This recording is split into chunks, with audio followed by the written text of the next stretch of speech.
Deixa eu falar boa noite para a doutora Jade. A doutora Jade está aqui, vai ser a nossa especialista hoje, ela que vai dar aula para gente de GVHD de pele. Doutora, enquanto a gente espera o pessoal ir entrando, deixa eu te fazer uma pergunta. Primeiro, deixa eu me apresentar, eu Claro, sou Wagner, sou gestor da Amil. prazer. A Betina chegou a comentar com você de como surgiu essa iniciativa, do que já aconteceu até agora? Ela comentou, mas se você quiser recapitular, é sempre bom ouvir. Aliás, eu acho incrível essa iniciativa, eu acho super importante. Só corrigindo, ela me disse que a ideia aqui, mais do que uma aula, eu tenho 1000 aulas de doença de Cheiro contra o hospedeiro, mas seria um bate-papo, a gente tirar a dúvida, algo informal. Ela até falou, É se isso você mesmo. quiser mostrar fotos de lesões, etc e tal, mas não sei o quanto isso é tão interessante. Se surgir a dúvida no momento, eu tenho fotos aqui, a gente compartilha, apresenta, mas acho que a ideia inicial seria, eu acho que um bate-papo mesmo. E se surgir a dúvida, ou se, não, vamos fazer uma aula teórica e tal, também estou super à disposição para outros encontros. Eu vi um rabo de gato passando aí, hein? Minha gatinha. Não, é uma aula mais no sentido de você compartilhar mesmo com a gente, né? Seu conhecimento, enfim, ensinar um pouco o pessoal. Então, só para você ficar na mesma página que a gente, essa iniciativa começou no segundo semestre do ano passado, né? Quando a gente teve uma reunião com o pessoal da Sanofi, eles foram conhecer a casa de apoio da Amil, e a gente estava falando das questões relativas ao GVHD, né? Enfim, é pouco conhecido, muitos pacientes transplantam fora do seu estado e quando voltam é difícil identificar o GVHD, é difícil achar um especialista que saiba do que se trata, né? A gente começou a falar sobre isso e aí surgiu então a hipótese de falar, pô, vamos fazer um grupo, né? Então a gente primeiro reuniu 30 pacientes, fez uma pesquisa com eles no Google Forms, era uma pesquisa bem geral para saber de GVHD, aonde, o que sentia, como foi o tratamento, enfim. E depois a gente fez um grupo focal com 5 pacientes. E aí, enfim, teve mediação do doutor Afonso, e ele deve entrar aqui em algum momento também. E aí a gente trouxe muita coisa, assim, muita coisa muito rica, né? A Rita, que participou, acabou de falar, pô, não sei mais se é GVHD ou sequela, por aquilo que a gente conversou. A gente vai entender das questões também previdenciárias, é difícil o INSS identificar o que é, né, para conseguir ali, seja um afastamento, seja uma aposentadoria. E aí foram surgindo muitas coisas ricas e a gente resolveu, então, esse ano, a gente já tem 6 aulas marcadas, né, 6 papos marcados, começando com você, e aí a gente vai em frente. A doutora Carmen está aqui também, quer falar alguma coisa? Doutora, eu estava colocando a doutora Jade na mesma página que a gente. Obrigada. Obrigada, Jade, por aceitar o convite. Está entrando agora a doutora Afonso também, a Betina já entrou. Jade, eu queria agradecer muito, eu sei que você tem muita experiência com GVHD de pele, e a ideia aqui também é levar informação para todo o grupo. A gente vê que não são todos os hospitais que conseguem ter uma equipe multidisciplinar, que conseguem ter uma equipe que dê esse atendimento para os pacientes, né? A gente sabe que o Hospital das Clínicas tem uma baita equipe que atende ah, em todos os aparelhos, praticamente tem alguém aí que está estudando de VHD, graças a Deus, né? Mas isso não é uma realidade para o país. Então, muitos pacientes sofrem uma dificuldade enorme de encontrar alguém que entenda um pouco da doença deles, né? Então, por isso, eu acho que realmente levar informação e com uma linguagem que seja fácil, aí é muito útil, é muito importante. É, então, a gente vai começar esse grupo falando de pele, porque praticamente acho que é onde tem mais acometimento, né? Praticamente todas as pessoas aqui que preencheram nosso formulário de GVHD tinham algum comprometimento de pele, era o mais frequente de todos. Então, eu acho que é um interesse comum aqui. E a doutora Jade queria apresentar para vocês e falar que ela é dermatologista, é professora do Hospital das Clínicas, da USP de São Paulo, e ela se especializou aí, vem estudando bastante doença enxerto versus hospedeiro. Então, aqui cada hora a gente fala uma coisa, a gente fala doença enxerto versus hospedeiro, a gente fala GVHD, a gente fala DASH, né? Então, DASH é em português a abreviação doença enxerto versus hospedeiro, mas a gente usa praticamente a gente usa todas as formas aí, então só para vocês saberem do que a gente está falando. E eu queria passar a palavra para a Betina e ver se o Afonso quer falar também, né? E daí a gente começa a conversa com todo mundo, o grupo. Olá, pessoal! Que alegria ver todos vocês aqui. Tô vendo várias pessoas, várias carinhas pela primeira vez. Meu nome é Betina Nogueira. Eu tô coordenando junto com a AMIO esse grupo, que é um comitê de pacientes. Então, é para trazer informações para a gente aprender um pouquinho mais sobre essa doença que a gente tem depois do transplante. O transplante é a primeira fase, a gente fica muito feliz de vencer ela, mas depois vem o DASH muitas vezes, e é um grande desafio. Então, estamos abertos para dúvidas, perguntas e vamos apresentar o Dr. Afonso também para se apresentar.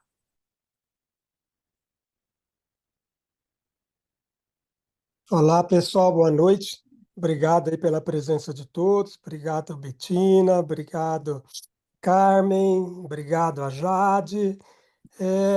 Na verdade, a Carmen, eu acho que eu acabei entrando aqui, a Carmen já estava falando, mas acho que ela já explicou qual que é o objetivo desse grupo. O objetivo do grupo é realmente dar apoio aos pacientes e principalmente identificar as manifestações da doença do enxerto. Porque isso é novo para todo mundo e às vezes pode ser uma manifestação simples, sem importância, e que acaba sendo deixada, e isso acaba evoluindo e acaba comprometendo muito depois a qualidade de vida de vocês. Então, a ideia é que a Carmen, ela colocou muito bem, não é todos os serviços que têm uma estrutura de uma equipe multi. Quando eu falo equipe multi, não é só dermato, é dermato, odonto, gastro, pneumo, psicólogo, oftalmo, gineco. Então, é uma equipe muito grande para o apoio de vocês nessa fase do transplante. Não é todo lugar que tem isso. Então, o que é muito importante, obviamente, a gente já faz um trabalho com os médicos há muito tempo que, mesmo para esses médicos especialistas, essas complicações pós-transplante da doença do enxerto acaba sendo uma subespecialidade para eles e muito realmente eles não conhecem e não sabem conduzir. E o que a gente tenta fazer agora é o outro lado, a gente informar os pacientes para eles ficarem alertas.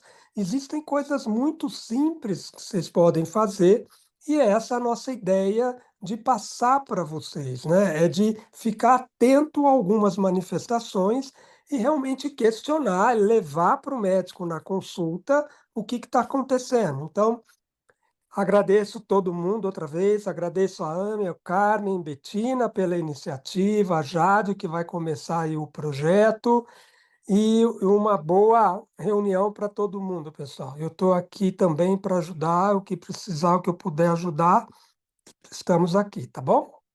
Obrigado.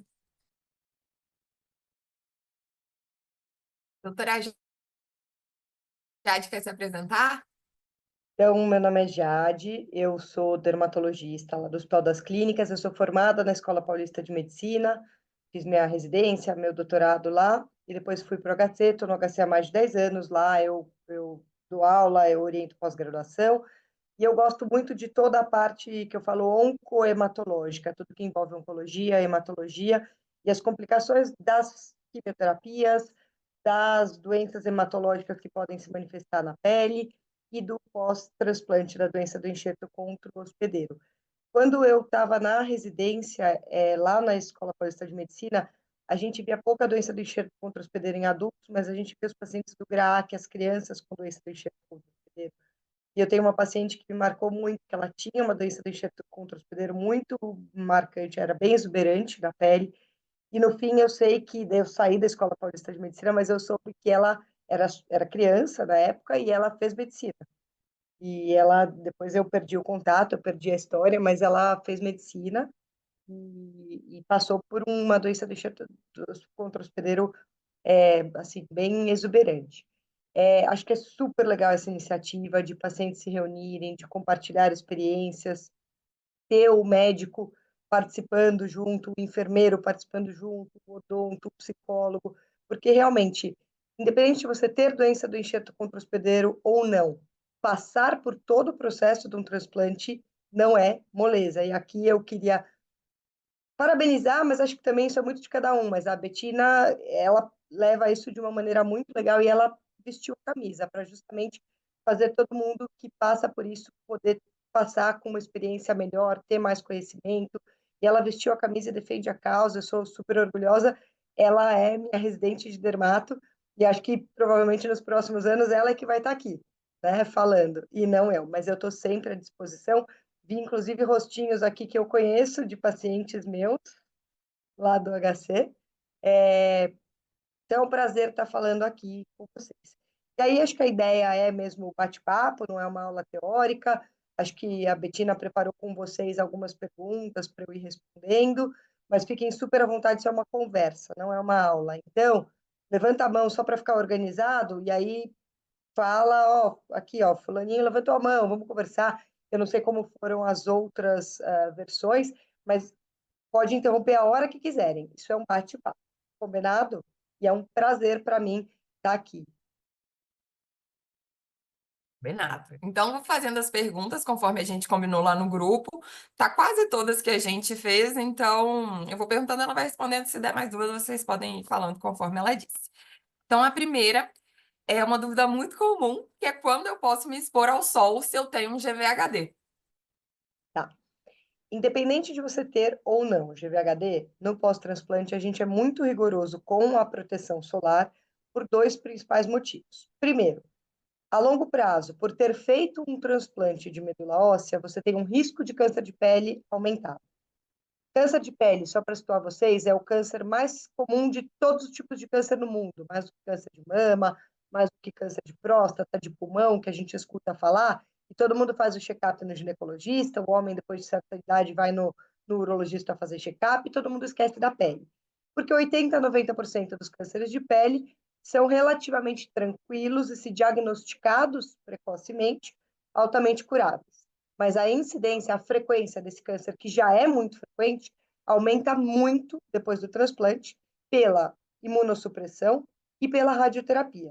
Então, também você vai ver que na consulta do dermato eu sempre pergunto, fez aquela radioterapia do corpo inteiro, ou TBI, ou Total Body Radiation, que a gente chama, porque também quem fez a rádio tem um risco um pouco maior de ter o câncer de pele.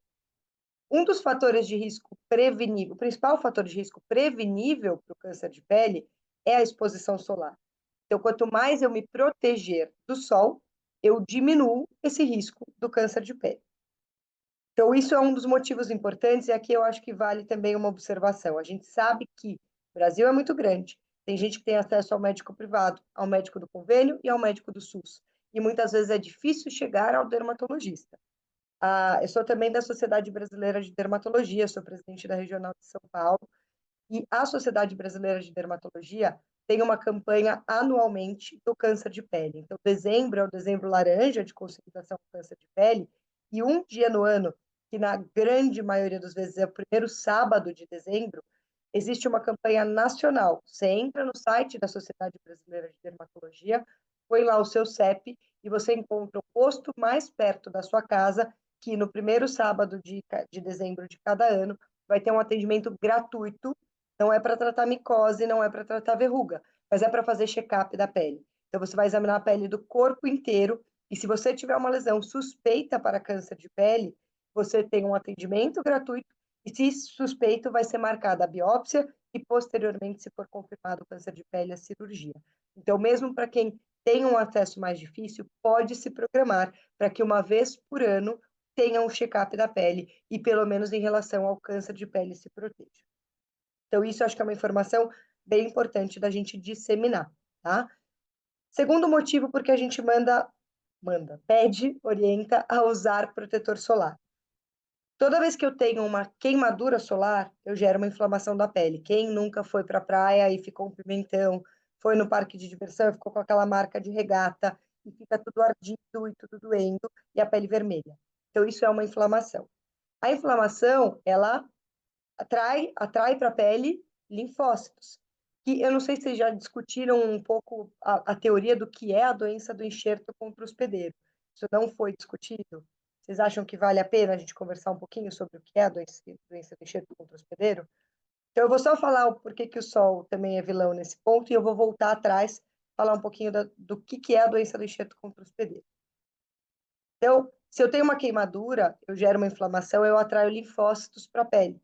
E muitas vezes essa inflamação, ela pode ser o desencadeante para aquele linfócito que estava quietinho depois do transplante, não reagiu a nada estranho, de repente resolver ficar mais ativo e atacar a pele ou outro órgão. Então, ele pode ser um dos desencadeantes da doença do enxerto contra o hospedeiro.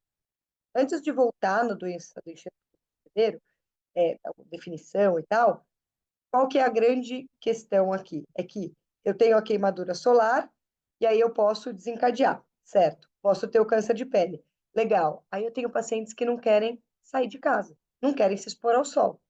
Um exemplo que eu dou é um paciente, uma criança, que teve uma doença do enxerto contra o hospedeiro, e aí a mãe, como toda mãe, quer pôr a criança numa bolha e quer super proteger a mãe, quer defender, o filho quer defender, então, ela não deixava mais ele jogar bola na rua com os amigos.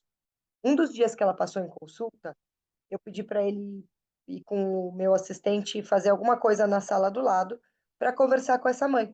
Falei para ela: olha, eu entendo a sua preocupação, é válido, mas se a gente também restringir ele de uma vida normal, ele não pode até não ter a doença do enxerto contra o hospedeiro na pele, mas ele pode ter um outro problema, pode ter uma depressão, ele pode ter um problema psicológico. Então, eu não sou muito radical. Isso vai depender muito do seu médico, do seu dermatologista, no sentido de que eu não quero que o paciente pós-transplante viva no escuro, na caverna e não saia. Então, todo mundo vai num churrasco, vai na piscina e você não vai. Você vai ser o estranho no ninho. Então, a gente tem que se sentir normal de novo, fazer parte de novo. Já basta todas as restrições durante o transplante, da fase da leucemia.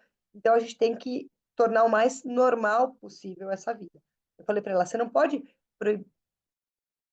não permitir que ele tenha uma infância, que ele jogue bola na rua, que ele caminhe. Então, a questão não é não se expor, é se expor com responsabilidade. E aí é essa mensagem que eu quero passar para vocês. Então, eu vou sair no sol, eu vou no churrasco. Primeiro, aquela história de ficar deitado, se bronzeando, nunca mais, mas isso não deveria ser para ninguém, tá? Dermato nenhum orienta a fazer isso. Você fica bronzeado, você fica bonito, toda vez que você se bronzeia, é porque você lesou as suas células da pele. Então, você teve um dano. Então, não existe bronzeado saudável a não ser autobronzeador, que é tinta, que é pintar a pele, tá? Então, isso é a primeira coisa, não tem bronzeado saudável. Ficar esturricando, ninguém deveria, pós-transplante, menos ainda. Vou ter um churrasco na piscina, vou ter uma festa na piscina. Posso ir? Pode. Se você está numa fase muito recente, porque lembrar que muitas drogas que também são usadas no pós-transplante, quimioterápicos, voriconazol, eles são fotossensíveis, eles tornam a sua pele mais sensível à luz, tá? Então, assim, vou lá para o churrasco, eu vou.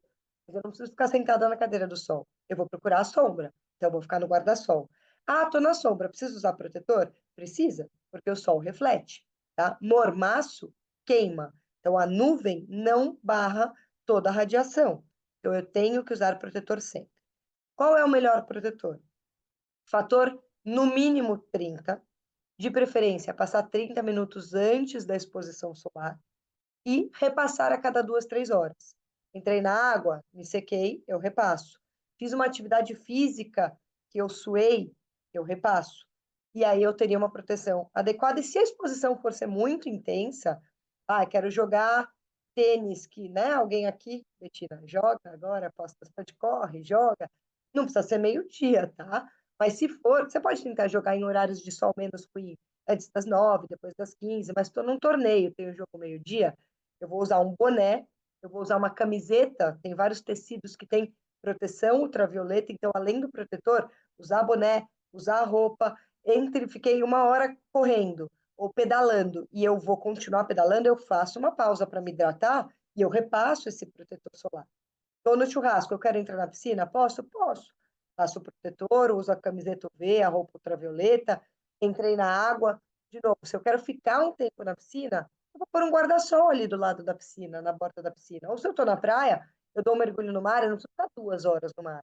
Né? Eu fico um pouquinho, eu volto, eu repasso o protetor. Então, tudo de maneira responsável e sem exagero. E se puder evitar o horário do sol ruim, seria uma boa.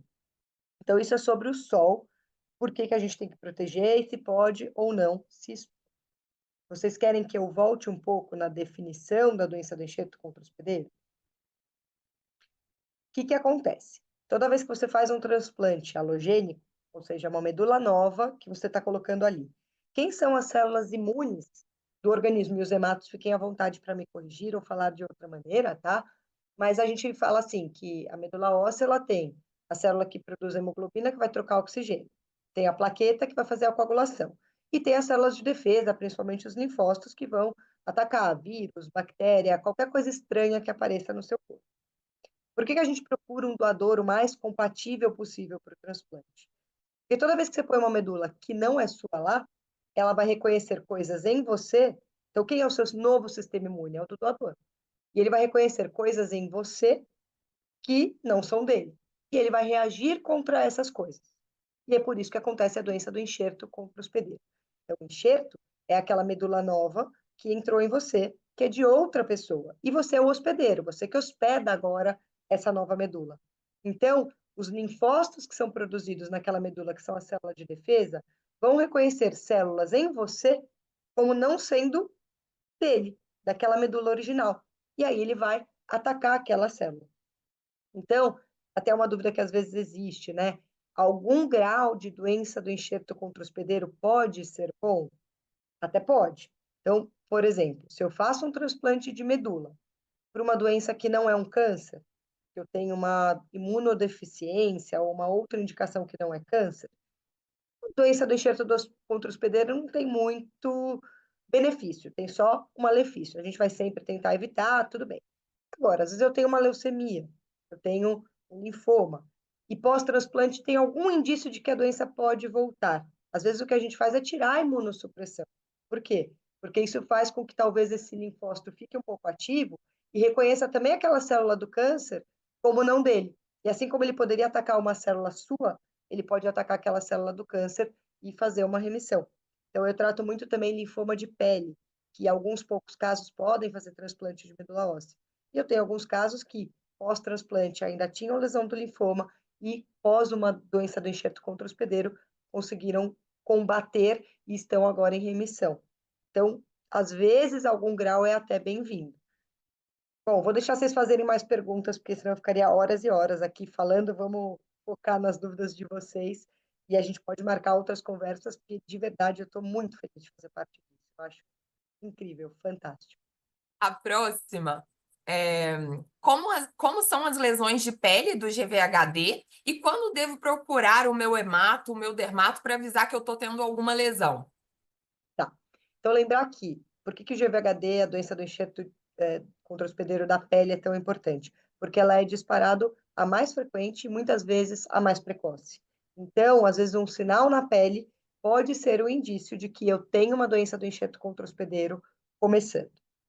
Dizer quais são os tipos de lesão, dermatologia é muito complexo, tá? Então, tudo pode ser GVHD, tudo pode parecer GVHD. E aí a Betina até falou, se quiser mostrar umas fotos e tal, vocês já devem ter olhado no Google, todo mundo aqui já vai ter visto, e às vezes você vai mostrar foto que, poxa, mas será que eu vou ficar assim, eu não vou ficar assim? Eu achei que não seria tanto o caso da gente mostrar foto. O que seria interessante a gente falar? Então, primeiro, pós-transplante, uma vez por ano, screening de câncer de pele. Quem não tem um dermatologista pode procurar a campanha do câncer de pele, certo? Antes disso, lembrar que pós-transplante, pós-radioterapia, pós-quimioterapia, independente de transplante ou não, o paciente oncológico e o paciente em químio, ele tem uma pele mais seca. Então, hidratação da pele ajuda bastante. Porque muitas vezes você vai ter coceira, você vai ter uma descamação na pele, e isso vai ser só da ressecamento da pele. E aí você usa um bom hidratante, toma um banho não muito quente, não muito demorado, sem exagero de sabonete, porque água quente, sabão tudo isso ressecam ainda mais a pele, e pode ser que isso resolva e que isso melhore.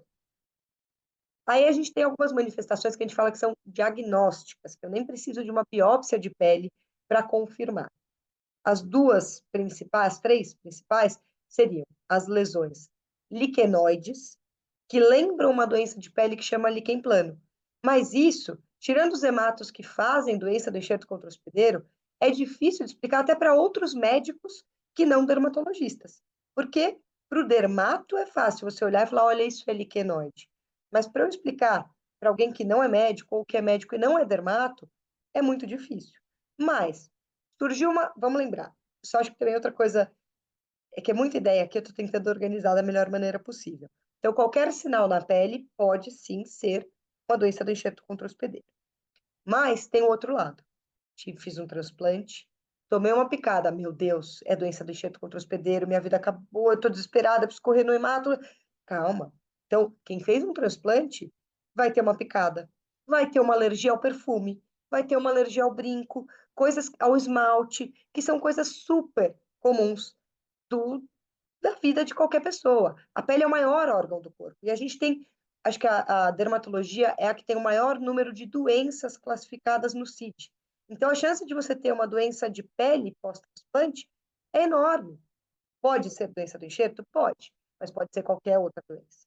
Então, assim, tomei uma picada, apareceu uma bolinha, pode ser doença do enxerto? Pode, mas se for uma picada, você vai usar ali uma pomada ou não vai usar nada, e ela vai desaparecer 7 dias, 2 semanas, ok. Ah, não está desaparecendo, não está persistindo. Eu vou procurar atendimento. Ou do meu hemato, que em geral para vocês é mais fácil acessar ao hemato, porque como a gente conversou, nem todos os serviços têm o dermato. E ele, apesar de não ser dermato, ele tem muita experiência com as manifestações da doença do enxerto. Então, procura o hemato, está em dúvida, persistiu, mas de novo, apareceu uma manchinha na pele, ah, pode ter doença do enxerto vitiligoide, que a gente fala, que lembra vitiligo. Apareceu uma mancha branca na minha pele. É doença do enxerto vitiligoide? Não. Vocês vão ficando velhos. Vocês vão tendo manchinhas brancas do envelhecimento. Vocês vão tendo manchinhas escuras do envelhecimento. Então, pode ser que seja só isso, né? Então, lembrar que não é qualquer coisa que surgiu na pele é doença do enxerto contra o hospedeiro. Pode ser? Pode. Está aumentando, está persistindo, eu vou procurar atendimento. No mundo ideal, do dermatologista. Não tem? Hematologista. Se ele tiver em dúvida, ele vai encaminhar, certo? Então, acho que a ideia é isso. O que eu estava falando que a lesão é diagnóstica, é a lesão que lembra líquen plano. Lesão poiquilodérmica é que fica toda manchadinha, preto, branco, com alguns vasinhos de pele, tudo salpicadinho. É uma lesão que em dermatologia a gente fala que é poiquilodérmica. E as lesões esclerodermiformes. Essa eu acho que vale a pena vocês prestarem atenção também, é o endurecimento da pele.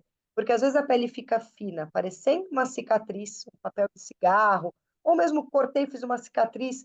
Vocês sabem o aspecto de uma cicatriz. Ou às vezes ela não tem esse aspecto de cicatriz, mas começa a ficar duro.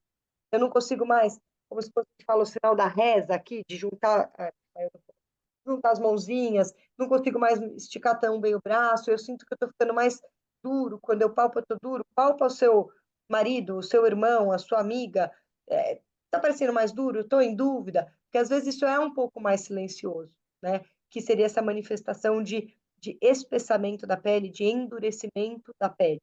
E aí estou sentindo que está um pouco mais duro, às vezes no próprio ambulatório, é tão discreto que eu falo para o residente, eu falo, ó, aperta aqui o meu braço e aperto dele, tá vendo? Ó, a diferença é discreta, é sutil. Então, vocês podem fazer isso também. Achou que está endurecendo?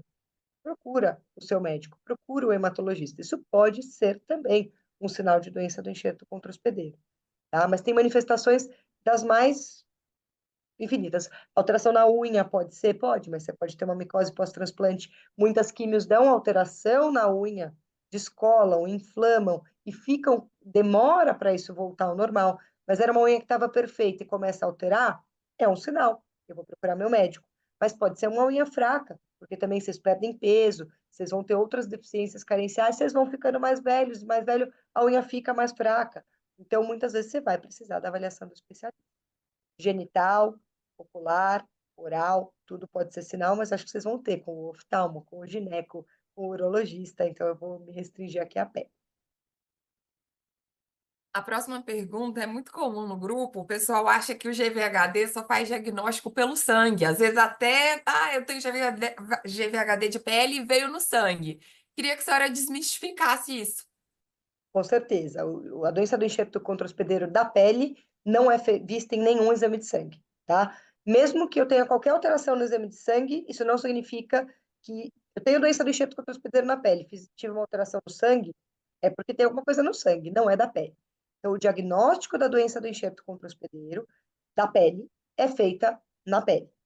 Se for uma lesão característica, como eu expliquei para vocês, então o dermatologista viu e falou: isso é líquen plano, isso é poiquilodermia, isso é esclerodermia, eu não preciso de mais nenhum exame e eu posso falar: isso é uma doença do enxerto contra-hospedeiro na pele. Se eu tiver em dúvida, porque como eu falei, tudo pode ser doença do enxerto contra-hospedeiro na pele, eu vou fazer uma biópsia de pele, que é um procedimento relativamente tranquilo, é mais confortável do que uma biópsia de medula óssea, do que muita coisa que vocês todos já passaram. Então, a gente dá uma picadinha de anestesia local, como se fosse a picadinha do dentista, que a maioria já deve ter tomado uma picadinha de dentista, dá um ardidinho como se fosse uma picada e não sente mais nada depois disso. Tira um pedacinho da pele, dá 2 ou 3 pontos, que você tira em uma semana, 10 dias, 2 semanas, e pronto. Isso vai para análise, tá? Em geral, é o médico dermatologista que vai fazer essa biópsia de pele. Eu sou muito menos permissiva com a biópsia de pele. Eu faço muito mais biópsia de pele em pacientes com suspeita de doença do enxerto contra-hospedeiro do que em outras doenças de pele. Por quê? Como eu falei para vocês, muitas vezes a doença do enxerto contra-hospedeiro é o primeiro sinal de doença do enxerto, da pele, né? É o primeiro sinal. E quais são os desencadeantes? Eu tive uma infecção, pode ser uma causa de desencadear a doença do enxerto. Tive uma queimadura solar, pode desencadear. Um dos principais momentos é quando eu estou na retirada dos remédios imunossupressores. E aí eu posso desencadear a doença do enxerto. E aí é muito importante para o hematologista saber. Ela falando sobre. Alguém está com o microfone aberto. Talvez a Regina. Ah, pode ser, peraí. É isso aí. Então, é muito importante para o hemato saber por quê. Às vezes, muitas das vezes, a doença do enxerto contra-hospedeiro é super leve, ela vai tratar com creme, com pomada, eu não vou precisar aumentar o imunossupressor, mas o hemato vai ficar atento. Olha, já tem aqui um sinal de que tem doença do enxerto contra-hospedeiro. Eu vou monitorar muito mais de perto os outros órgãos, ou se eu estou tirando a imunossupressão e eu queria tirar mais rápido, deu um sinal de doença do enxerto contra-hospedeiro. Vamos tirar um pouco mais lento? Vamos ser um pouco mais cauteloso? Então, às vezes, eu vejo um quadro que é assim, não vai mudar a minha conduta, eu vou tratar com pomada, seja uma dermatite púrpura ou seja a doença do enxerto contra-hospedeiro, teoricamente, eu não precisaria fazer a biópsia, porque eu não mudaria a conduta, mas eu biopsio. Por quê? Porque se vier compatível com doença do enxerto contra-hospedeiro, eu aviso para o hemato e ele vai seguir com muito mais cautela. Se tiver na retirada da imunossupressão, ele vai tirar mais lento. Depois os hematos podem até comentar isso. Então, por isso que é tão importante a gente rebiopsiar. E porque tem vários outros diagnósticos diferenciais. Só lembrar que nem sempre a biópsia é definitiva. Então, se eu biopsiar e vier doença do enxerto contra-hospedeiro, pronto, resolvido. Se eu biopsiar e vier inespecífico, muitas vezes eu vou continuar em dúvida, tá? Então, não é porque biopsiou que garante que tem certeza do diagnóstico. Ou se eu biopsiei e veio uma outra coisa muito típica que não tem nada a ver com doença do enxerto contra-hospedeiro, muitas vezes eu posso excluir, falar, não, isso é tal outra coisa e não é doença do enxerto contra-hospedeiro. A próxima pergunta é: quais os tratamentos mais comuns que existem aqui no Brasil para GVHD de pele? Tá. Passo. Eu vou me deixar mais restrita às terapias direcionadas à pele, que é onde o dermato principalmente atua. Por quê? Vai depender muito da extensão, do tipo de lesão, da disponibilidade do local, do paciente e se tem ou não outras manifestações da doença do enxerto contra-hospedeiro. Porque, por exemplo, vamos supor que eu tenho uma doença do enxerto contra-hospedeiro leve e só na pele. Se for leve, se for só na pele, é muito melhor a gente usar uma terapia direcionada à pele do que aumentar a imunossupressão, que aumenta o risco de ter outra infecção e tem outros efeitos colaterais. O corticoide, por exemplo, que vai aumentar o risco de osteoporose, e por aí vai, vocês conhecem melhor do que eu todos esses eventos e esses riscos, né? Então, se é um quadro leve e restrito à pele, eu posso tentar terapias direcionadas à pele. Quais são elas? As principais. Corticoides tópicos, então as pomadas, as zonas da vida, hidrocortisona, betametasona, mometasona e por aí vai. Muito cuidado, que de preferência isso tem que ser orientado pelo seu médico, porque o uso inadequado de pomadas com corticoide, você pode ter efeitos colaterais do corticoide na pele. Então, quando eu tomo prednisona, eu vou ficar com o rosto mais inchado, eu vou ter outros, piorar o diabetes, a pressão alta. Mas se eu usar irregular na pele, eu posso ter o surgimento de estrias, o afinamento de pele, surgimento de bolinhas que a gente chama de dermatite perioral. E aí, cada pomada de corticoide, apesar de quase todas chamarem zona, betametasona, mometasona, hidrocortisona, elas não são todas iguais.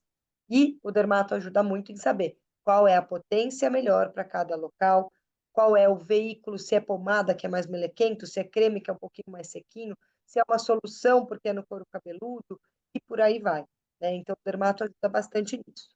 Outra pomada que é mais cara, então não é acessível a todo mundo, são os inibidores de calcineurina tópicos. Vocês conhecem o tacrolimus. Existe tacrolimus em pomada. A vantagem do tacrolimus em pomada é que ele não causa o afinamento da pele, os efeitos colaterais de pele que o corticoide pomada causa. O problema é que ele é mais caro, mais melequento, e se for uma lesão muito irritada, no começo ele pode arder, ele pode pinicar. Então, às vezes a gente usa no começo um corticoide tópico e depois, para evitar os efeitos colaterais do uso crônico da pomada de corticoide, a gente troca para o tacrolimus ou para o pimecrolimus. Tá? Sem conflito de interesse, tem vários nomes comerciais, Tarfic, Protopic, Elidel e por aí vai, mas eles têm um custo bem mais elevado do que uma pomada de corticoide, então eles não são acessíveis para todo mundo. Porque se você for usar numa área localizada, você compra uma pomada de R$ 100 que dura uma eternidade. Se você for usar numa área extensa, é bem difícil disso ser acessível, né? Quando é uma área extensa, eu quero usar um corticoide, eu posso manipular, porque aí eu faço um menos potente para não ter uma absorção e ser mais fácil de espalhar. Então, tem várias maneiras de usar todas essas pomadas e cremes. Hidratação sempre, tá? Porque pele seca coça mais, pele seca tem uma barreira da pele menos íntegra, eu aumento o risco de ter uma dermatite de contato, uma infecção, uma ferida. Então, hidratante sempre, protetor solar sempre e para todos.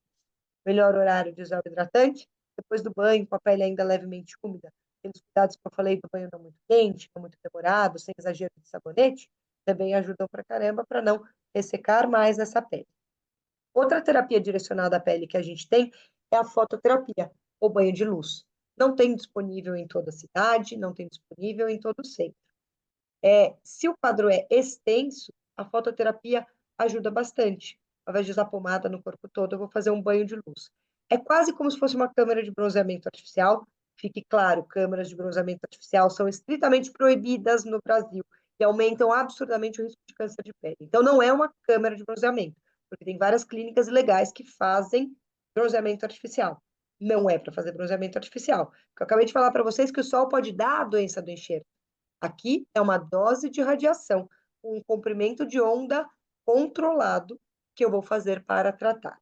Qual que é a grande controvérsia do banho de luz para a doença do enxerto contra hospedeiro? Queimadura, em geral, vocês não vão ter, porque é uma dose controlada, é monitorado, então esse risco é menor. Mas eu estou fazendo uma radiação ultravioleta num paciente que tem um risco maior de câncer de pele. Então, a fototerapia, de modo geral, aumenta o risco do câncer de pele, independente de transplante ou não. Em transplantados, aumenta ainda mais. Se eu vou fazer uma doença, vou tratar uma doença, por exemplo, uma dermatite atópica, e ela está usando tacrolimus, é uma das contraindicações a fazer a fototerapia, porque aumenta o risco do câncer de pele. Mas aqui, eu estou usando tacrolimus porque eu tratei um câncer. E eu estou tratando a doença do enxerto contra hospedeiro pós o tratamento de um câncer. Dependendo do tipo da doença do enxerto contra hospedeiro, eu prefiro monitorar de perto um câncer de pele, que eu tiro no começo e é uma cirurgia pequena e simples, mas melhorar uma doença do enxerto esclerodermiforme, por exemplo, que é aquela que endurece a pele, sem precisar aumentar a imunossupressão. Então, é uma balança, risco-benefício. Então, em doenças, um vitiligo, que a única disfunção é estética, eu não vou aumentar o risco de um câncer de pele. Mas uma doença do enxerto contra hospedeiro, que pode ter sequelas mais graves, eu prefiro indicar a fototerapia e monitorar de perto. Se tiver um câncer de pele, diagnosticar no começo, tirar e resolver o problema. Acho que é muito detalhe, mas só para vocês saberem, existem 2 tipos de fototerapia. O VB, que eu só vou na cabine e não tomo nada, e o PUVA, que eu preciso tomar um comprimido 2 horas antes e ir para a máquina. Uva é um pouco mais desconfortável, porque o comprimido ele pode dar um pouquinho de desconforto gastrointestinal, ele pode dar uma alteração no fígado, e vocês já tomam vários outros medicamentos que agem, que alteram o fígado, ou vocês têm uma doença de enxerto hospedeiro no fígado, e ao longo prazo aumenta mais o risco de câncer de pele. Fora isso, você fica por 24 horas sensível à luz, tem que usar um óculos escuro por 24 horas, além de depois sair da máquina, ter que usar protetor solar por 24 horas. Mas ela é mais, penetra mais, então em lesões mais profundas, mais duras, às vezes ela é indicada. Mas a gente cada vez mais tenta usar primeiro o UVB, que é mais fácil, mais tranquilo de usar, e se não responder, eu troco. Qualquer terapia, eu vou fazer por pelo menos 3 a 4 meses, para daí dizer que não está funcionando e daí trocar. Se eu fiz as terapias direcionadas à pele e não resolveu, eu vou conversar com o hemato e a gente vai mudar a imunossupressão. Estou falando aqui mais de doença do enxerto contra hospedeiro crônica, que aguda é o paciente internado, e aí é um cenário um pouquinho distinto disso, tá? Outra situação, eu tenho doença do enxerto contra hospedeiro em vários órgãos, e eu já vou ter que usar um imunossupressor. Muitas vezes eu não vou começar com a fototerapia junto, porque se eu já vou usar o imunossupressor por outro motivo, muitas vezes ele vai melhorar a pele. Se melhorou, por exemplo, a doença do enxerto hepática, do fígado, e a pele continuou sendo um grande problema, ou seja, eu não vou baixar a dose do imunossupressor por causa da pele, aí vale a pena eu associar, por exemplo, a fototerapia para daí tentar tirar o imunossupressor. Agora, se o pulmão está ruim e eu vou ter que usar o imunossupressor para o pulmão e a pele está melhorando, aí eu vou poupar a fototerapia nesse momento, deixar ela para outro momento. Mas o dermato ajuda muito no controle do ressecamento, da coceira, de eventualmente usar a pomada naquela lesão que está mais evidente. Então, só para dizer que assim, tem outras manifestações. Ainda assim, o dermato ajuda no cuidado das lesões de pele, tanto para conforto quanto para associar terapias e poder diminuir mais rápido a imunossupressão. Estou tentando ser Doutor, sucinta, com perguntas bem tá complexas, tá? ótimo. Uma dúvida muito grande. O GVHD de pele, ele melhora um dia? A gente consegue voltar a ter uma pele normal, sem mancha? Depende muito do tipo de doença do enxerto contra hospedeiro, né? Acho que até a Rita estava falando aqui mais cedo. Será que isso é só sequela? Porque muitos GVHDs ou DASHs, eles deixam cicatrizes, eles deixam sequela na pele. Então, pensa assim, eu tive uma queimadura. Aquela pessoa que teve uma queimadura no corpo e ficou com aquela cicatriz de queimadura. Aquela pele vai voltar a ser normal? Não vai. Então, muitas vezes, a doença do enxerto, principalmente a esclerodermiforme, que dá essa aparência de cicatriz, você melhora da atividade, ou seja, aquele quadro para de progredir, ele não fica mais duro, cada consulta ele está igual, mas aquela cicatriz ficou.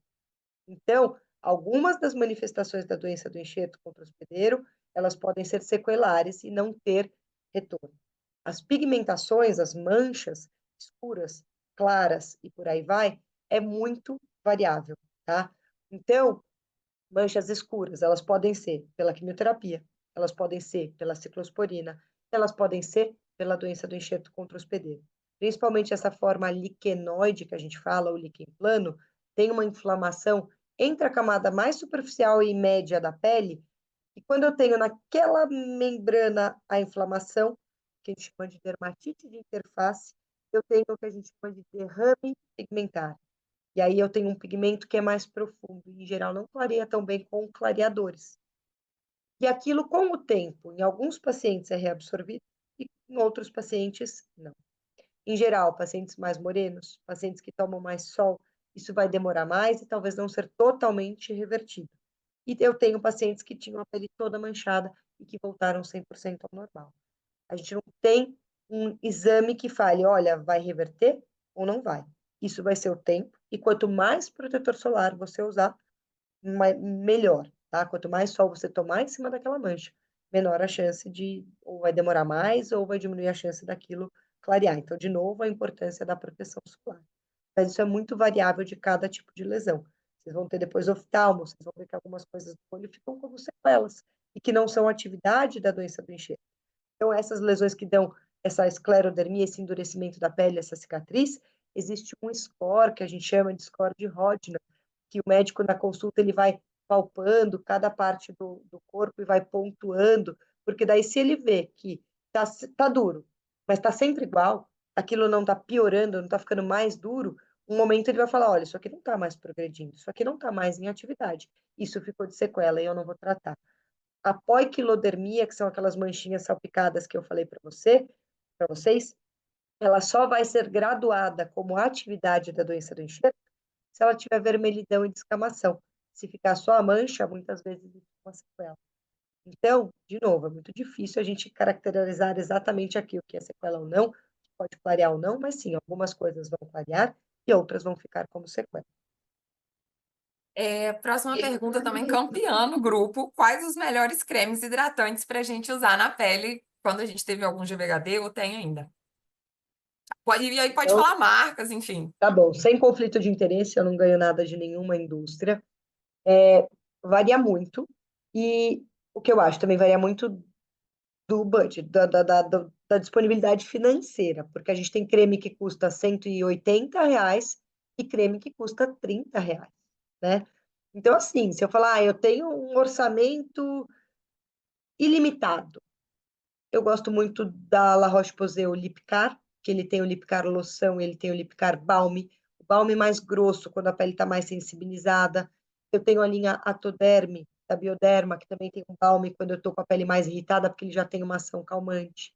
Tem uma linha da Eucerin, que é muito boa. Cetaphil, eu tenho várias linhas da Cetaphil. Desde o Advanced, que tem um custo-benefício relativamente razoável, é um pouquinho menos hidratante, ou a linha Pro AD, que a gente usa para dermatite atópica, que restaura a barreira da pele. Então, assim, tem N possibilidades. Produtos com um custo acessível. Não vou falar que nível é ruim. Então, nível tem um bom custo e pode ser usado. A linha da Vazenol tem um que chama Vazenol Clinical, que é um pouco melhor do que o Vazenol comum e tem um custo bom. Neutrogena, eu tenho dois tipos. Neutrogena Body Care Intensive, que é o branco da tampa preta, é um pouquinho mais fraco, mas hidrata também. Se eu tiver condição de usar um pouquinho mais potente, eu tenho o Fórmula Norueguesa, que é um vermelhinho, que ele é um pouquinho mais potente. Fora isso, eu tenho também Fisiogel, eu tenho o AI, que seria para uma pele irritada, mas que ele é mais caro. Mas eu tenho o Fisiogel creme, que um potão de 400 gramas custa em torno de uns R$ 600, e é bom. Outra coisa, veículo. Então, a gente tem hidratante em creme, a gente tem hidratante em loção, que é um pouco mais fina, tem em gel creme, que é mais leve ainda. Em teoria, um creme grosso hidrata melhor do que uma loção que é mais fina, e que hidrata melhor do que um gel creme que é mais leve. Mas o exemplo que eu sempre dou é, imaginem Tony Ramos, todo mundo conhece Tony Ramos, peludo até. Você acha que ele vai usar um creme grosso? Ele não vai usar. Então, se eu passar um creme grosso para um homem peludo, ele não vai usar. E às vezes, se eu passar um gel creme que hidrata menos, mas que ele se adapta e ele usa, ele vai ser mais eficaz do que o creme que ele comprou e deixou na mesa de cabeceira, porque ele não usa porque é melado. Então, a gente tem que adaptar a cada paciente. Existem alguns que têm veículos mais leves para a gente usar no rosto. Mas posso usar um hidratante do corpo no rosto? Se você for um adolescente que tem espinha, talvez você piore a espinha. Se você for uma pessoa mais madura, com uma pele mais seca, não vai ter tanto problema. Vai ser um pouco mais melado, mas não vai ter tanto problema. O problema dos que têm uma cosmética melhor para rosto é que eles são um pouquinho mais caros. A CeraVe tem um custo bom e agora tem uma linha facial que hidrata. Só o que eu acho que você tem que evitar: cremes perfumados. Então, Victoria's Secret, aquele muito cheirosinho da Boticário, eles hidratam menos, eles são mais perfumes do que hidratantes. E por ter perfume, eles têm uma chance maior de dar alergia, tá? E produtos naturais, cuidado. Muito paciente acha que quando eu uso algo natural, por ser natural, não faz mal. Lembrar que muitos venenos vêm de plantas, muitos medicamentos vêm de plantas. Planta dá dermatite de contato. Se você encostar no limão e sair no sol, você vai ter dermatite de contato. Então, não é porque é natural que não vai fazer mal. Usei o chá que a vizinha me indicou, usei o creminho natural que não sei quem fez. Cuidado com fórmulas caseiras. Ótimo, ótimas dicas. Anotei tudo, depois eu mando lá no grupo, tá, pessoal? A próxima também. Posso fazer procedimentos estéticos como botox, preenchimento, alguma limpeza de pele na minha pele com GVHD ativo ou inativo? Pergunta super difícil, pergunta de milhões. Eu recebo ela várias vezes, até hoje eu não tenho uma resposta. Botox, eu acho que é uma coisa bem tranquila, tá? Que dificilmente você vai ter um efeito colateral ou vai gerar uma reação inflamatória grande. Então, eu, em geral, não contraindico fazer Botox. Mas não existe nenhum estudo, fique bem claro aqui, que garanta a segurança, tá? Mas Botox, eu, Jade, minha opinião pessoal, faria se eu tivesse doença do enxerto ativa ou inativa. Preenchedores, eu não faria. Eu estou injetando uma substância que vai ficar lá por pelo menos um ano. E essa substância, por mais que seja parecida com a substância do ser humano e que tenha pouca reação, mesmo quem nunca fez um transplante de medula, pode ter reação. Então, um preenchedor, ele pode dar uma inflamação, ele pode dar uma reação, uma formação de granuloma. E aí, se eu gerar uma reação, essa reação atrai linfócitos, e será que esses linfócitos vão ficar ativos e resolver desencadear uma doença do enxerto hospedeiro? Essa resposta não existe. Mesma coisa com tatuagem, com laser, tá? Vou ser sincera que recentemente um ex-aluno meu, um ex-residente, está fazendo uma pós em laser, me procurou com a ideia de fazer um projeto de fazer lasers para pacientes do pós-transplante. Eu achei a ideia fantástica, mas a primeira coisa que a gente precisa ver, segurança. Laser é um tipo de luz, é um tipo de energia e ele gera inflamação. Então, qual é o meu medo do laser, da tatuagem, de qualquer procedimento desse tipo? Que aquela inflamação que eu gerei seja mais ou menos como que eu falei para vocês da inflamação da queimadura de sol. Eu tive a queimadura do sol, eu inflamei a minha pele e aquilo desencadeou a doença do enxerto. Ele ativou o meu linfócito, ele ativou o meu sistema imune, que agora resolveu atacar outras coisas. Então, tem que ser muito ponderado. Por exemplo, tatuagem é necessário? Eu não faria se fosse em mim. Ah, mas o meu sonho era ter uma tatuagem. Você não tem outros sonhos? Vamos buscar outros sonhos. Ai, que eu queria esconder a cicatriz do catéter com a tatuagem. Então, assim, o que eu falo para o paciente, a decisão tem que ser sua. Posso te garantir que é seguro? Não. Posso te garantir que vai ter doença do enxerto? Não. E provavelmente eu acho que é mais provável que não tenha do que tenha. Mas, se desencadear, é um risco que vai ter que ser uma decisão compartilhada, certo? Então, não tem como garantir. E eu procurei no nosso principal site de buscas de literatura médica, pondo GVHD e tatuagem, tem nada.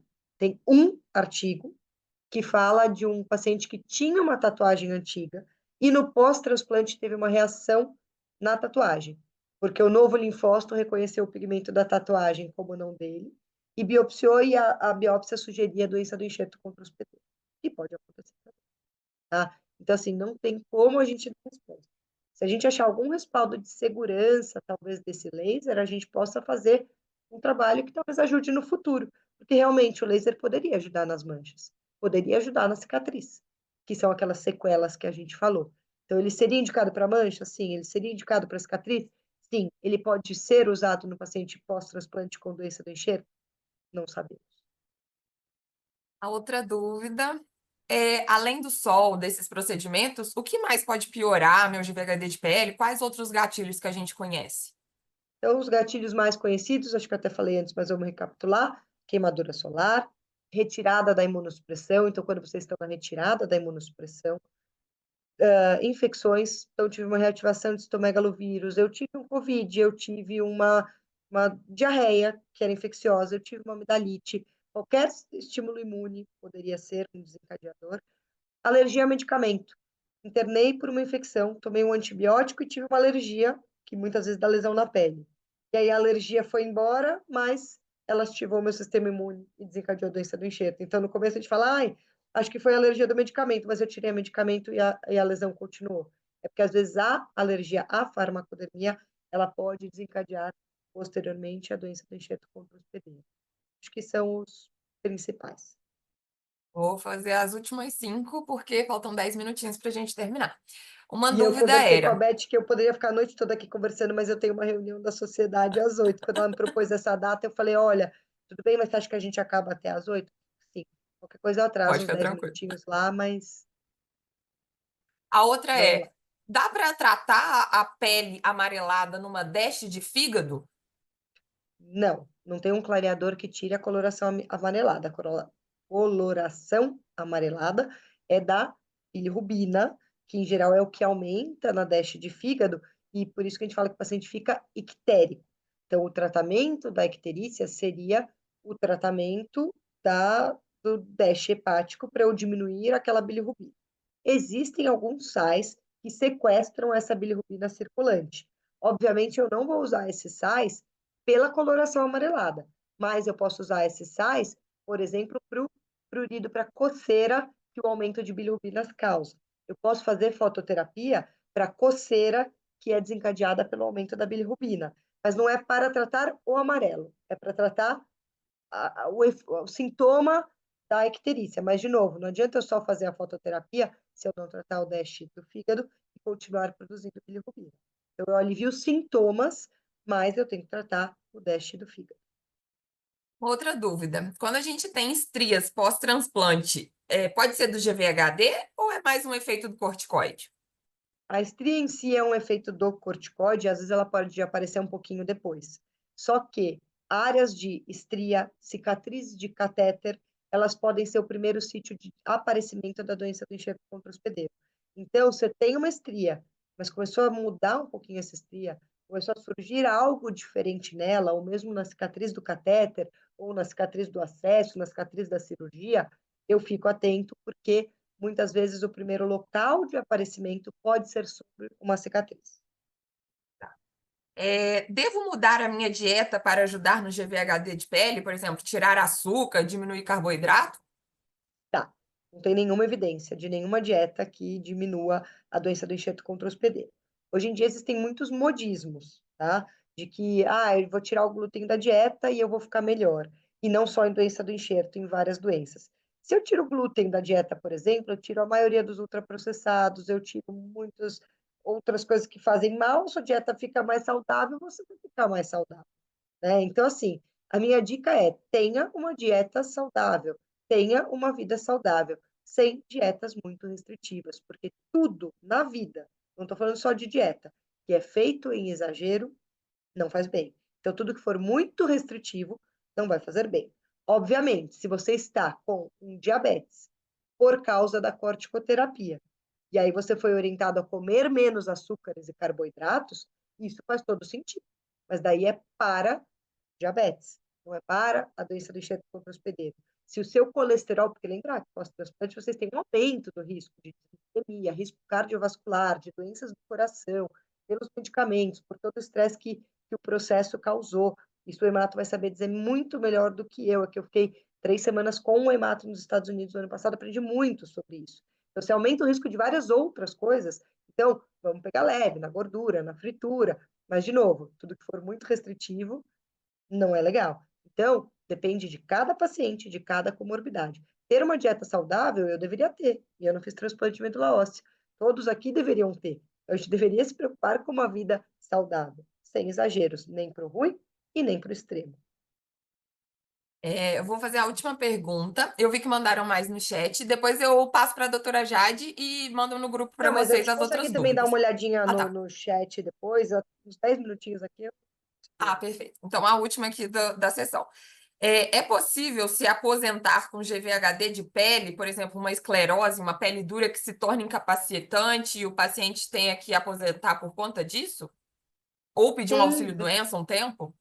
quem avalia se você tem indicação de aposentadoria ou não é o perito do INSS.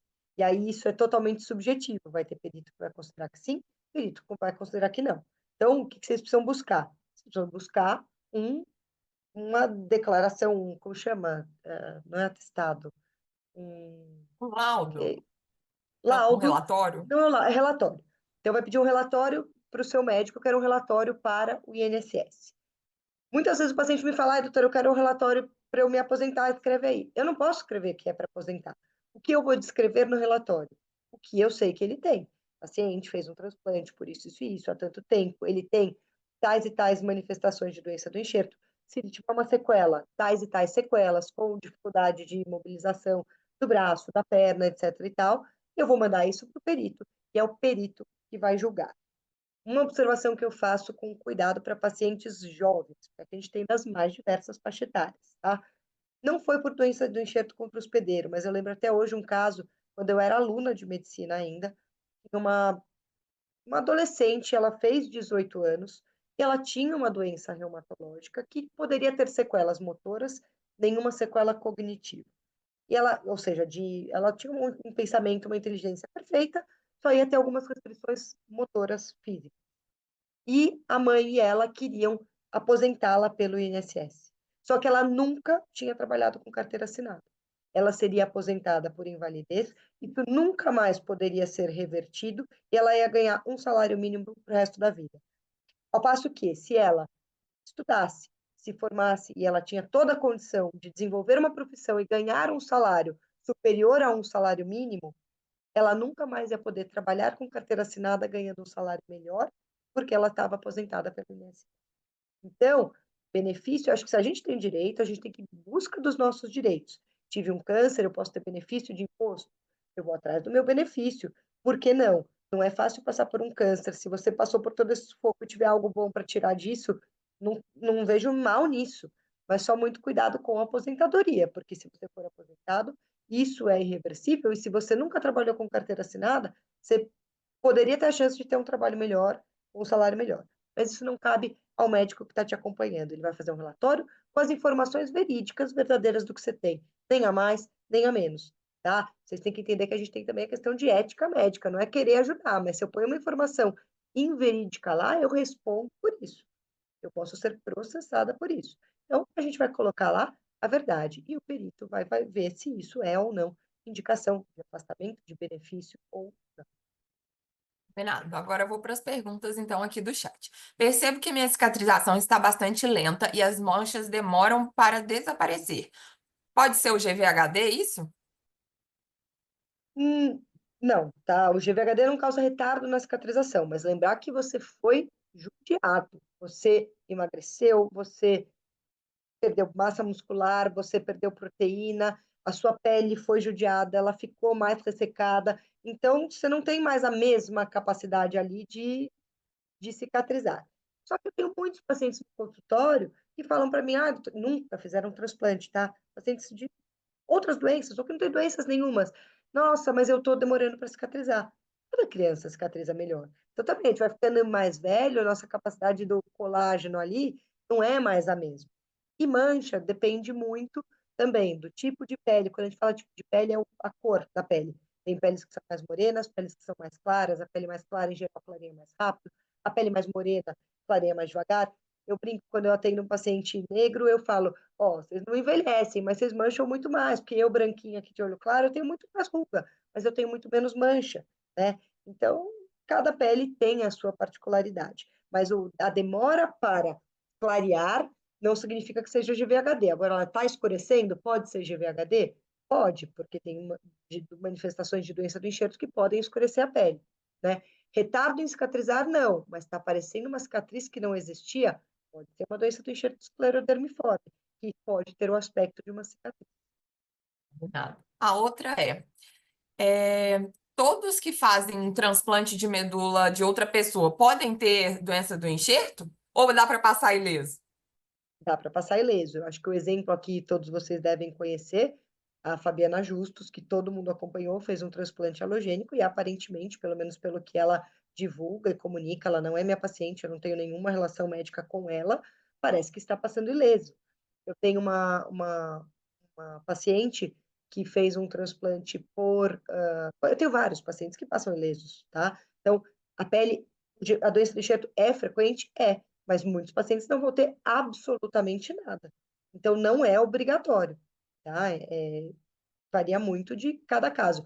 Quanto mais compatível a medula, menor o risco, mas eu tenho pacientes que tinham um transplante 100% compatível de alguém da família e tiveram, e pacientes que tiveram um transplante de alguém não aparentado ou de alguém que era 50% e não tiveram. Então, é muito caso a caso, são vários fatores que influenciam e não necessariamente tem como garantir que vai ter ou não vai ter. Você pode passar ileso, sim. Pode falar, Doutora, Vinícius. então, eu sou um caso. Meu irmão foi meu doador, 50% compatível eu não tive. De GVHD. Maravilha, eu tenho vários pacientes que são assim. E até por isso que eu falei que eu não sei se eu queria mostrar tanto fotos, eu vou ter isso, eu vou ter aquilo, ou pode não ter nada. A gente está falando que pode ter, é o que eu te falei, você vai ter uma picada, você vai ter uma alergia, você vai ter uma mancha, você até pode ter um câncer de pele que você talvez teria sem o transplante, talvez seu irmão tenha, entendeu? E ele nunca fez o transplante. Então, é isso. Pode passar 100% ileso. O Jair perguntou.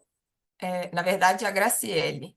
Tenho doença do enxerto crônica. Atualmente tenho sentido uma dor nos pés e alguns pontos mais críticos sinto como umas ferroadas, ardência. A hidratação de cremes hidratantes pode ajudar? Já uso corticoide na pele e antialérgico para coceira e voltei a usar imunossupressores. Faço aniversário de transplante agora em abril. Parabéns, Graciele. Parabéns. Principalmente, assim, pode ser cãibra, por exemplo, pode ser uma manifestação de doença do enxerto mais profunda na fáscia, que é o que é perto do músculo? Pode. Então, cãibra, a gente tem que ficar atento, pode ser.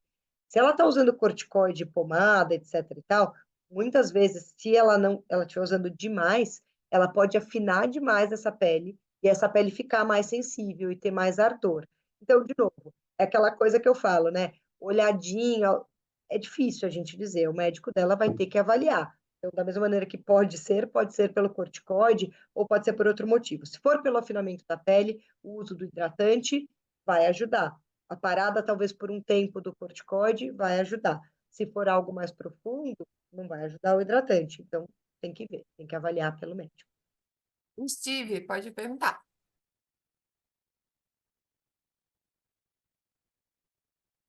Tá no mudo, Steve. Eu tô tentando. Aí, funcionou. Boa noite, Betina. Jade, eu tenho uma dúvida em relação à cura definitiva, assim. Às vezes o tratamento, eu vi que parece que é mais comum ser crônico, o tratamento muito longo, mas qual que é a porcentagem de cura definitiva? Como saber se ocorreu? Ou... Mas Tá. Eu acho que em termos de porcentagem de cura, talvez os hematos que estão aqui saibam dizer até mais do que eu. Pode curar? Pode. Pode curar com cicatriz, mas não ter mais nenhuma atividade da doença do enxerto, e pode curar com sequelas da doença do enxerto.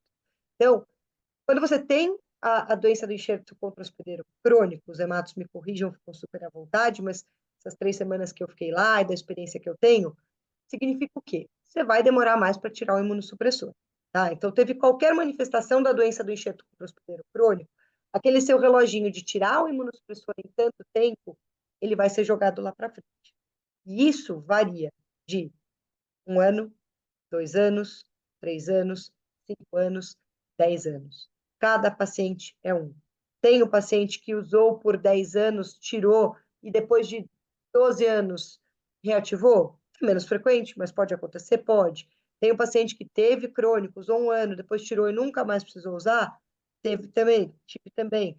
Então, é variável de paciente a paciente, mas é curável, é controlável e você pode ficar sem a imunossupressão? Pode. Muitos dos pacientes eles vão usar imunossupressão por mais períodos e depois eles vão conseguir entrar numa remissão com ou sem sequelas, mas tirar a imunossupressão. é mais comum abaixar bem os sintomas, é isso, ficar controlável, né? Por um bom tempo depois de... É que se você tirar a atividade e ficar só com a sequela, você tira totalmente a imunossupressão e vive com a sequela, ocular ou a cicatriz da pele ou o que for. Mas talvez na sessão da hemato eles saibam responder melhor em termos de porcentagem. Deixa eu só complementar o que a Jade falou aqui, Steve. Na verdade, grosseiros, 50% dos pacientes que fazem tratamento sistêmico com a doença do enxerto crônica ou na aguda, eles vão resolver a doença do enxerto.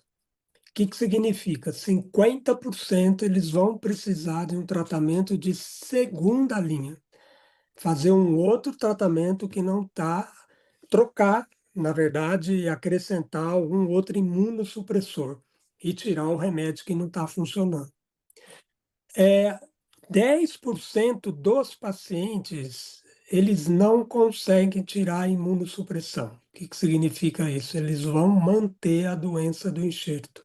É raro, mas pode acontecer. Pode acontecer. E diferente do transplante de órgão sólido, um transplante de rim, de coração ou de fígado, quem recebe um transplante de medula, ele pode ficar sem a ciclosporina, o tacrolimo, o imunossupressor.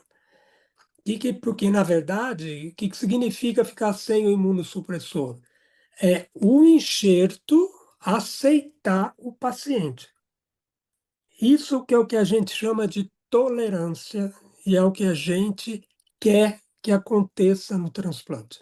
Essa é a grande vantagem do transplante de medula. É o organismo, na verdade, o organismo não, o enxerto tolerar o paciente. É isso. E isso a gente não tem uma regra, não tem um exame. Alguém perguntou aí se a gente faz o diagnóstico de doença do enxerto pelo sangue, a Jade explicou, não faz. Doença do enxerto, eu costumo dizer que é uma bruxaria. A gente precisa ter sexto sentido, porque ela não é uma doença só, elas são várias doenças. A doutora Jade está explicando um pedacinho da doença do enxerto, mas a gente tem doença do enxerto que não é uma doença, isso precisa ficar muito claro. A doença do enxerto são várias doenças juntas. Então, por isso que a gente precisa ter um bando de gente para ajudar a gente, entendeu? E a grande boa notícia é que a gente pode ficar sem o remédio, né? Que isso é o que a gente sempre quer. Obrigado. Obrigada, pessoal. A Cristiane tinha uma dúvida? Eu tinha, mas era essa do tempo, né? Porque assim, eu estou fazendo fiz 4 anos de transplante, estou com esclerodermia há 2 anos. E aí eu queria saber se algum dia isso passa, mas a Jade já respondeu. A Jade falou muito bem, gente. É muito difícil a gente diferenciar o que é sequela de que é doença ativa. Isso precisa ter muita experiência, porque sequela significa de que você não vai reverter. E se você continua tratando, em vez de você melhorar, você vai piorar a situação do paciente. E como é que a gente sabe que é sequela? Não tem uma mágica para isso. Isso é olhar o paciente, acompanhar um paciente por um período. Algumas dicas que a gente tem, a Jade falou muito bem. Tudo que é vermelho é doença ativa. Isso dá uma dica boa para a gente em qualquer lugar. Pele, boca, fígado é um lugar bom para a gente ver se a doença está em atividade, quando alguém perguntou e quando fica amarelo. Lembrando que no fígado tem inúmeras causas, como na pele, que não necessariamente é doença do enxerto. O fígado é o lugar mais difícil, às vezes, para a gente fazer o diagnóstico, principalmente se só tem o fígado acometido. Então, essa questão da sequela, a boca e o olho são dois lugares que muita frequência de sequela, porque na boca a gente destrói a glândula lacrimal, pode ficar com a boca seca, o olho é a mesma coisa, a gente fica com o olho seco. E não necessariamente aquilo é atividade de doença. Mas aí, o que você faz? Tratamento tópico. Você não precisa começar a tratar corticoide, aquela coisa, aquela dose alta de corticoide, imunossupressor. Então, essa diferenciação é muito importante. É muito importante para que realmente você não... E esclera particular, a Jade explica até melhor do que eu, ela é muito difícil para a gente, às vezes, entender uma que, quando ela aparece muito rápido, né? Diferente de todas as outras doenças. Você vê de uma semana para outra, o paciente chega, olha, minha pele de repente ficou dura, não era assim. E é mais ou menos assim. E às vezes, como é que você vai saber aquilo? Você tem que acompanhar de perto para saber se não está progredindo e ver se não tem atividade em outros lugares, né? Para você dizer, olha, essa doença não está controlada ainda, né? Então, e também a gente não tem uma regra para parar o remédio.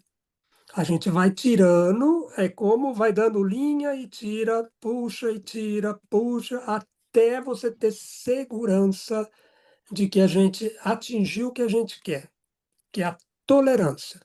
Ou seja, o meu enxerto não vai me atrapalhar mais, tá? Esse conceito é muito importante, diferente de órgão sólido de transplante, que no órgão sólido o paciente rejeita o rim, rejeita o fígado. No transplante de célula hematopoética, ao contrário, é um enxerto que vai rejeitar o paciente.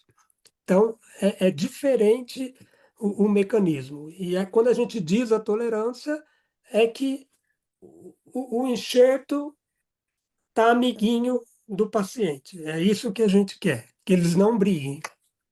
Na verdade, brigar um pouquinho é bom, tá? Ter um pouquinho Se for sempre é uma... bom. É, Gente, eu vou só perguntar se tem alguma pergunta né? final, alguma Eu consideração acho que final. tá. Eu adoraria ficar horas, mas quando a Betina me chamou, eu falei, ó, eu posso, mas eu tenho reunião às 8. Eu Já realmente passamos assumi um 10 outro minutos. compromisso. Alguém tem Eu alguma só, eu já pergunta? vou te liberar, doutora. Eu só vou ler uma mensagem que a Maria Cecília mandou que eu acho muito bonita até pra gente encerrar. Doutora Já Jade, e fui até sua respondi paciente para ela no quando privado. Ah, Fiquei muito já feliz. mandei. Estava na residência quando. Doutora Jade, fui sua paciente quando estava na residência na Unifesp. Eu apresentei uma DEST crônica grave extensa após uma TMO com doador 100% compatível de irmã. E a senhora sempre me motivou e teve um cuidado especial comigo e minha família. Ainda faço acompanhamento da doença, mas agradeço a Deus todos os dias por sempre colocar pessoas especiais como a senhora ao meu lado. Com a ajuda de Deus, no próximo ano termine minha graduação acadêmica em medicina e profissionais como você são inspirações na minha formação. Obrigada. Para Eu não finalizar, sei que arrasou, horas ela Maria. entrou na reunião, mas eu não falei para vocês que ela me marcou muito e me fez querer fazer doença do enxerto? Eu não sei se você estava, Maricília, mas eu falei de você, porque de verdade me tocou muito a sua história e isso para mim faz tudo valer a pena, tá? Então, obrigada. Eu acho que muito mais do que eu dou, eu recebo no dia a dia trabalhando com vocês.